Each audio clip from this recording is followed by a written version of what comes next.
I need you to stay with me for this one, because I know how it sounds. I know if I just said it out loud. My doorbell kept going off at 3:15 in the morning, and there was nobody there. You'd probably think I was exaggerating. Maybe drunk.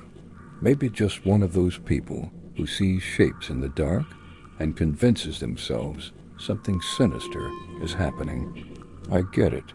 I would have thought the same thing before all of this started. But I have the footage. I have the timestamps. I have 47 notifications saved on my phone, all from the exact same time, all saying the exact same thing. Person detected. And I have the last clip, the one I still can't explain. The one I wish I had never seen. My name is Marcus Webb, and for 3 weeks in October, my smart doorbell became the most terrifying piece of technology I have ever owned. I moved into the house on Alderton Street in early September. It was a rental, nothing special, a 2-bedroom on a quiet residential block about 20 minutes outside the city. I'd just come out of a pretty rough stretch. A divorce, a job change, downsizing from a place I'd shared with someone for 6 years into something that was just mine. The house on Alderton wasn't exciting, but it was quiet, and after everything, quiet was exactly what I wanted. I'm a systems analyst by trade. I work with data infrastructure for a mid-sized logistics company. Basically, I spend my days looking at how information flows through systems, where it breaks down, where it gets corrupted. I like things that have order. I like things that follow rules. So when I moved in, one of the first things I did, before I even finished unpacking, was set up a proper home security system. Nothing crazy. A couple of indoor cameras, a motion sensor at the back door, and a smart video doorbell at the front. The doorbell was the flagship piece. High-definition camera, 2-way audio, night vision, and an AI detection system that was supposed to distinguish between people, animals, vehicles, and general motion. It would send a push notification to my phone any time it detected something, and it would automatically save a 30-second clip to the cloud. I tested it the first evening I had it installed. I walked up to the front door from the street, and within 3 seconds my phone buzzed. Person detected. The clip showed me, clear as day, walking up the path in the amber glow of the porch light. The timestamp was accurate to the second. The image quality was sharp. I remember feeling genuinely satisfied with it, the kind of small, uncomplicated satisfaction you get when a tool works exactly the way it's supposed to. I set the notification sensitivity to high, put the clip storage to continuous, and went to bed. Everything was fine for about 2.5 weeks before I get into what started happening. If you're new here, this is Eerie Atmos. We tell real stories, the kind that don't wrap up neatly. If that's your thing, hit subscribe. It costs you nothing, and there's a lot more coming. Now let me get back to Marcus. The first alert came on a Wednesday night, October 4th. I remember because I'd been up late working. There was a database migration at the company that I needed to monitor remotely, and I hadn't gone to bed until almost 2 in the morning. I was just settling in, that half-asleep stage where you're still slightly aware of your surroundings, when my phone buzzed on the nightstand. Person detected. 3:15 a.m. I picked up the phone, squinting at the brightness of the screen, and tapped the notification. The clip loaded. It was the front door in night vision, that green-gray washed-out look you get from infrared cameras, where everything has this lightly unreal quality to it. The porch light was off because it runs on a motion-activated schedule, and at 3:15 a.m., nothing had tripped it. The frame was empty. Just the front path, the low garden wall at the edge of the property, and the street beyond it under the orange wash of a sodium lamp. No one there. No movement. Not even a leaf blowing. I watched the 30-second clip twice. Nothing. I figured it was a glitch. These systems aren't perfect. Sometimes headlights from a passing car or a moth flying too close to the lens will trip the detector and register as a false positive. I dismissed it, plugged my phone back in, and went to sleep. The next alert came the following night. October 5th, 3:15 a.m. Person detected. This time I was already awake, which was unusual for me. I'm a solid sleeper, normally, always have been. But something had pulled me out of a dream just before the notification arrived. Some formless unease that I couldn't pin to anything specific.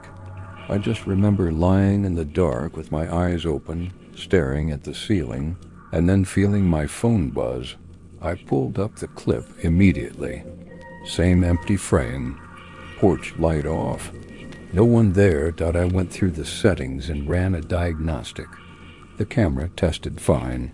The AI detection algorithm was functioning within normal parameters.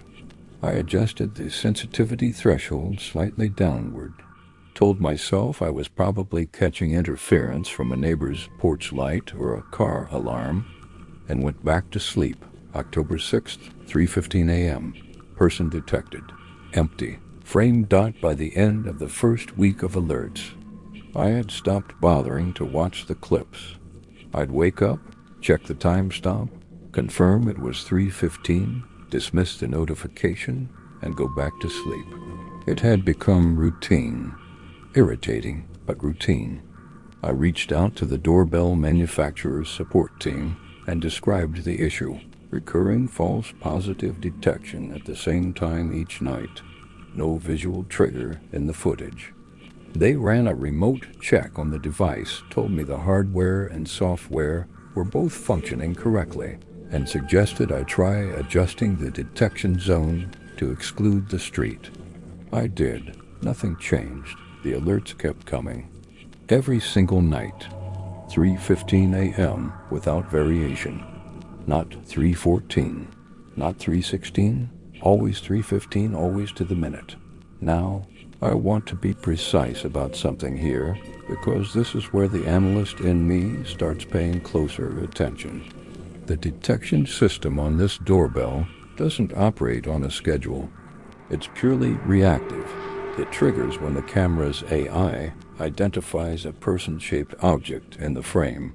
There's no internal timer, no scheduled event, no reason it should be activating at the same moment. Every night, unless something was consistently present at that moment every night. And yet the clips were empty. Every single one. I started reviewing the clips more carefully. I went back through all of them and watched each one in full. I toggled the playback speed. I looked at the edges of the frame, the corners, the ground. I looked for shadows that moved in ways shadows shouldn't. I looked for reflections in the window beside the door. I found nothing. 30 seconds of perfect stillness, night after night, time stamped to the same minute. On October 11th, I drove to a hardware store and bought a second camera. A completely different brand, standalone, no AI detection, just raw motion-triggered recording. I mounted it above the doorbell, angled to cover the full path from the gate to the door. I wanted a second pair of eyes. I wanted to prove to myself there was a mundane explanation, an animal taking the same route every night, a shift worker from a nearby house cutting through my path on their way home. Anything. The second camera recorded nothing. At 3:15 a.m. on October 12th, the doorbell fired its alert, person detected, empty clip. The secondary camera showed 30 seconds of empty path. No movement. No animals. No people. I called my friend Daniel around this time. Daniel's the kind of person who approaches everything with aggressive skepticism. He's a structural engineer, deeply unimpressed by anything he can't measure. And he was the person I turned to when I needed someone to help me find the rational explanation I was clearly missing. I walked him through the whole thing over the phone. He listened, asked a few precise questions about the camera specs and the detection algorithm, and then told me what he thought. "It's processing lag," he said. "Your camera's clock might be slightly desensed from real time, and the AI is probably catching something at 3:14 that gets logged as 3:15. Could be headlights. Could be heat bloom from the pavement if it's been warm during the day. Thermal cameras pick up all kinds of rubbish at night." He paused. "It's a camera glitch, Marcus. Go to sleep." I wanted to believe him. I really did. But the thing that kept nagging at me, the thing Daniel's explanation didn't fully account for, was the precision. Not just that it was happening at the same time every night, but that the detection was consistently identifying a person, not motion, not an animal, not a vehicle. The system was specifically, categorically, repeatedly deciding that what it was seeing was a person. I started sleeping badly. Not because I was scared, exactly, not yet, but because I had developed this low-level alertness around 3 a.m., this biological anticipation of the notification. My body had learned the pattern before my mind had made peace with it. I'd find myself surfacing from sleep at 10 minutes past 3, lying in the dark, waiting. And then at 15 past, the phone would buzz, and I would feel something cold move through my chest that I can only describe as confirmation, as though part of me already knew it was coming, as though part of me understood something I hadn't yet let myself acknowledge. October 5th, 10th was when the pattern changed. The alert came at 3:15 as usual. I picked up the phone, opened the clip, expecting the same empty frame, and this time the porch light was on. That stopped me cold. The porch light runs on a passive infrared sensor, separate from the doorbell system entirely. It triggers when something moves within about 4 meters of the front door. For the porch light to be on in that clip, something had to have crossed the sensor threshold. Something warm, something moving. The clip showed an empty, well-lit path. Porch light blazing. Nothing there, but the light was on. I sat up in bed and I watched that clip probably a dozen times in a row. The light is on in the first frame, meaning whatever triggered it had already passed through before the camera started recording, or was standing just outside the camera's field of view. I checked the secondary camera. At 3:15, it showed the path from a wider angle, and the porch light was indeed on in that footage too. The path was empty. I got out of bed. I put shoes on. I went downstairs and I stood at the front door for a full minute, looking through the peephole. Empty street, quiet. The kind of quiet that sits heavy at 3 in the morning, where the absence of sound starts to feel like a presence in itself. I could hear my own breathing. I could hear the hum of the refrigerator in the kitchen behind me. I could hear the tick of the radiator settling. I did not open the door. I want to be honest about that. I thought about it, but I didn't. I contacted the letting agency the following morning and asked whether there had been any incidents on the street, break-ins, vandalism, anything that might explain someone approaching the property at the same time every night. The woman on the phone was polite but unhelpful.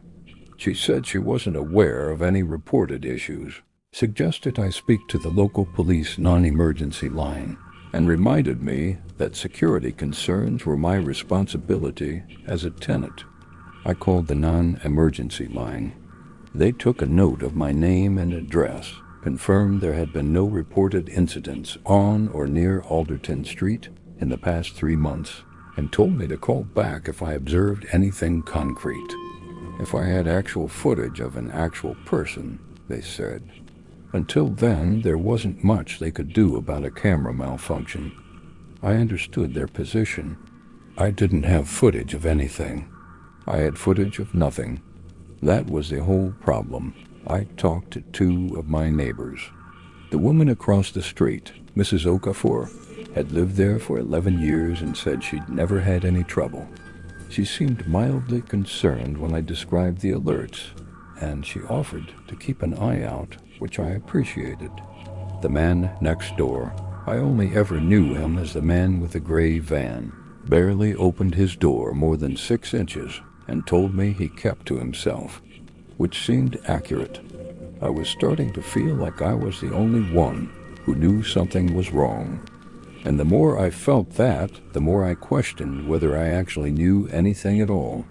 Maybe Daniel was right. Maybe it was a camera glitch. Maybe the porch light had been triggered by a fox I hadn't seen, and the doorbell had falsely identified the fox as a person, and I was losing sleep over a processing error. But then I found the October 18th clip, and after that I stopped trying to explain it away. I hadn't been watching all the clips in real time anymore. I was downloading them every few days and reviewing them in batches, making notes in a spreadsheet, date, time, light status, anything unusual. I had become, without fully meaning to, obsessed with documenting the pattern. It was the systems analyst in me, I think. When something breaks, you log it. You create a record. You look for the point where the data stops making sense. The October 18th clip looked normal at first. 3:15 a.m. Person detected. The porch light was on again. That had now become the new baseline. The porch light being on, and the path was empty as usual. I was about to scroll past it when I noticed something in the clip, just at the edge of the frame. On the right side, where the camera's field of view met the edge of the door frame, there was a shadow dot. It wasn't moving. It was just there, at the very margin of the image, a darkness that was slightly the wrong shape. I paused the clip and stared at it. I enlarged the frame. The image quality degraded, but the shadow remained. It had a vertical quality to it, the kind of shadow a person casts when they're standing very close to a wall. I checked the secondary camera. At that exact time stamp, the wider angle footage showed an empty path. No shadow visible from that angle, but the doorbell clip from the lower position showed this thin, dark line at the right edge of the frame that was not quite the same as the shadows cast by the door frame itself. I compared it against footage from other nights when the door frame's shadow was visible. The shape was different, slightly, not dramatically, slightly. I might have convinced myself it was nothing. But that same night, for the first time, I heard something. I was in bed when the alert came at 3:15. I was already awake, waiting for it. I heard the phone buzz, and in the silence that followed, I heard something else. It was very faint, a sound from the front of the house, low, rhythmic, like breathing, almost, or the slow scrape of something against the front step. It lasted maybe 4 or 5 seconds. Then it stopped. I sat completely still in the dark, and I did not move for a very long time. I bought a third camera. I know how that sounds. But at this point, I wasn't trying to reassure myself anymore. I was trying to build a case. I mounted the third camera on the inside of the living room window, angled so it could see out onto the front path from above and to the left. I had 3 overlapping fields of view now. The doorbell camera on the door itself, the secondary camera above it covering the path from high in front, and the new interior camera looking through the glass at an angle. For 4 nights, nothing changed. 3 cameras, all catching the same alert at 3:15, all showing the same empty path, the same lit porch, the same absence. On October 23rd, I got a new alert. Not at 3:15 dot, it came through at 11:47 p.m., just under an hour after I'd gone to bed. Person detected. I grabbed my phone and opened the clip immediately, and for the first time in 3 weeks, there was actually someone in the footage. A figure standing at the gate at the end of the path, half in shadow from the streetlight. They were facing the house. They were completely still. The night vision rendered them in that gray-green monochrome, and they were there for about 12 seconds before they turned and walked away along the pavement. Out of frame, that I watched it probably 15 times. I couldn't tell if it was a man or a woman. The build was average, medium height, dressed in something dark that didn't stand out. Their face was turned away or too shadowed to read. But what made my skin crawl wasn't the figure itself. It was that they were standing perfectly still just beyond the gate, facing the house, for 12 solid seconds. Just standing. Looking at it, I realized at the doorbell camera. I called the non-emergency line again. I said I now had footage of an actual person on my property. The officer I spoke to was patient. He said standing at the end of a public street wasn't technically being on my property, and that without any evidence of threatening behavior or an attempt to enter, there wasn't a basis for action. He told me to call 999 if I saw someone trying to enter the premises. I asked him what I should do if they were already inside.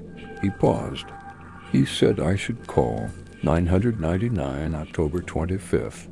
I had been sleeping on the sofa in the living room for the previous 3 nights. Closer to the front door, I told myself, better able to hear anything. The truth was that the bedroom felt too isolated, 1 floor up, at the back of the house, too far removed from the point of contact. I'd set my phone to full volume.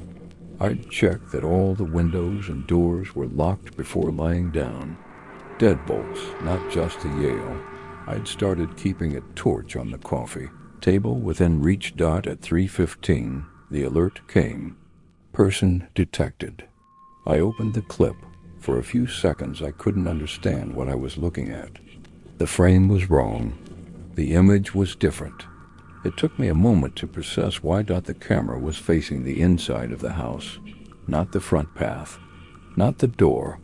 The interior hallway, the doorbell camera, which is physically mounted on the exterior of my front door, angled outward toward the street, was somehow showing me my own hallway, my coat rack, the bottom of the stairs, the door to the kitchen at the far end slightly ajar, the room beyond it dark. I sat up on the sofa. I looked at the hallway, the real hallway, 3 meters away from where I was sitting. It looked exactly like what the camera was showing. Same coat rack, same staircase, same kitchen door. And in the clip, at the far edge of the frame, just inside the kitchen doorway, there was a shape, standing in the dark, still, not moving. I looked at the kitchen door, the real one. It was ajar, exactly as much as in the clip. The room beyond it was dark. I did not move. I did not breathe. The clip was 30 seconds long. For 28 of those seconds, the shape in the kitchen doorway did not move. In the final 2 seconds of the recording, it stepped back, out of the frame. Into the dark, I turned on every light in the house. The kitchen was empty. Every room was empty. Every window was locked. Every door was locked. I checked twice, then a 3rd time. Then I sat in the middle of the living room, floor with all the lights blazing, and I stared at the doorbell camera on my phone, and I tried to understand what had just happened. Here is what I know about how that camera works. The lens is fixed. It is a wide-angle lens set into the body of the doorbell unit, which is screwed directly into the exterior door frame. To point the camera at the interior of the house, the unit would have to be physically removed, rotated 180 degrees, and reseated. There is no software function that allows the camera's view to be flipped or rotated remotely. There is no mirror, no reflection, no secondary lens. The camera shows what the lens points at, and the lens points outward. I went to the front door. I looked at the doorbell unit. It was in its mount. It looked exactly as it always had. I touched it. I pressed against it, solid, unmoved. I took out my phone and opened the live feed from the doorbell camera, and the live feed showed the front path, the street, the sodium lamp. Normal. I went back to the saved clip. 3:15 a.m. Person detected. Interior hallway. Shape in the kitchen doorway. I uploaded the clip to my laptop and went through it frame by frame. The image was genuine video feed, not a static image, not a photo. The hallway moved slightly as the clip played. The tiny natural sway of ambient air, the barely perceptible flicker of something at the edge of the frame. It was live footage. It was footage of my hallway, recorded at the moment the alert fired, from a camera that was physically pointing in the opposite direction. I contacted the manufacturer again the following morning. I described what had happened as clinically as I could, and I sent them the clip. Their technical team took 4 days to respond. When they did, they said they had reviewed the clip and were unable to explain it. They said it was not consistent with any known firmware behavior. They said the clip appeared authentic, but the content was not possible given the physical configuration of the device. They offered me a replacement unit. They asked if I would consent to having the original device returned to them for analysis. I said yes to the replacement. I said yes to returning the device. I unscrewed the unit from the door frame and posted it back to them. I also said I was moving out. I broke the lease at the end of October. I told the letting agency I was leaving for personal reasons. I didn't explain. I moved into a short-term rental across the city, a flat on the 4th floor, no front garden, a buzzer system instead of a doorbell, no smart home devices, no cameras. I left all of it behind. Daniel thought I was overreacting. He still thinks the October 25th clip was some kind of firmware bug, maybe a corrupted video file that got misassembled from fragments of footage from different cameras. He has a theory involving cloud storage errors and cross-device data contamination. It's a good theory. I can follow the logic of it. I just don't believe it, because here's the thing I keep coming back to. The secondary camera, the standalone one I'd mounted above the doorbell, was running at the same time. It recorded continuously. When I went back and checked its footage for 3:15 a.m. on October 25th, it showed the front path as expected. Porch light on, empty path, and at the edge of the frame, at the very bottom right corner where the doorbell unit was visible in shot, the doorbell camera was pointed inward. You could see it in the secondary footage, plain as anything. The unit was in its mount, exactly as I'd found it. But the angle of the lens, the tiny glass circle at the center of the unit, was facing the wrong way, facing the door, facing the hallway beyond it. I don't know how that's possible. I don't know what was in my kitchen doorway. I don't know why it came every night at 3:15, or why it never appeared on any of my cameras until it chose to, or what it wanted from all those weeks of standing just out of frame. I don't know if it followed me. I haven't set up any cameras in the new flat. I tell myself it's because I don't need them. 4th floor.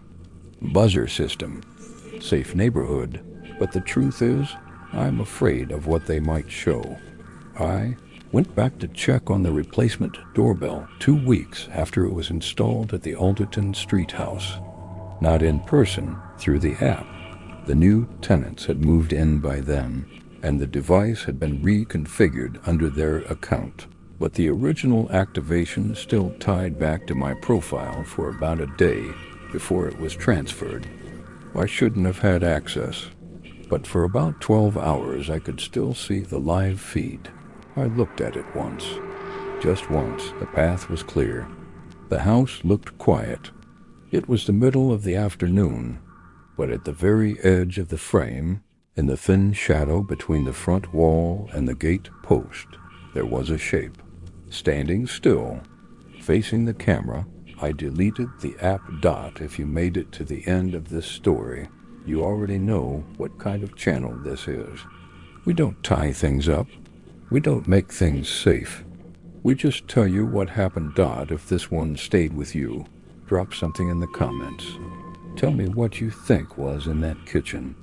Tell me what you think it was doing there all those nights.